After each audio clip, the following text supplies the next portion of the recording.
Arestado naman ang dalawang nagbebenta umano ng iligal na paputok online. Mahigit 100 social media page din na nag-aalok niyan ang pinatanggal ng PNP. At nakatutok si June Veneracion. Habang may nakapasak na sigarilyo sa bibig, walang katakot-takot ang lalaking ito sa pagkarga ng kahon-kahong paputok na kanyang ibinibenta sa San Fernando, Pampanga. Ang hindi niya alam, target na pala siya ng entrapment operation ng mga pulis na kunwaring bibili sa kanya. Nang magkaabutan, nagbigay na ng thumbs up sign. Hudyat para siya ay arestuhin at kanyang kasama.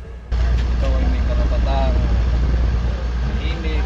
Well, yung mga nahuli naman natin ay nagbebenta sila ng mga firecrackers na pinagbabawal, no? Through the different social media platforms. Sinusubukan pa naming makuha ang panig ng dalawang sospek. Paalala ng PNP sa publiko, lahat ng klase ng paputok ay bawal basta't online selling ang pinag-uusapan. May mga social media pages na raw ang mahigpit na tinututukan ngayon ng PNP Anti-Cybercrime Group. Sa ngayon, 115 social media pages na ang napa-takedown dahil nagamit daw ang mga ito sa bentahan ng paputok. 208 naman ang minomonitor.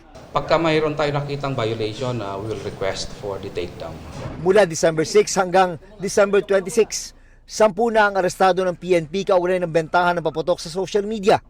At habang papalapit ang bagong taon, posibleng marami pa ang magtatangkang magbenta. Iwasan na po natin magbenta ng mga paputok online dahil nandito yung ating mga kapulisan patuloy na nagmumonitor at magsasagawa ng operation.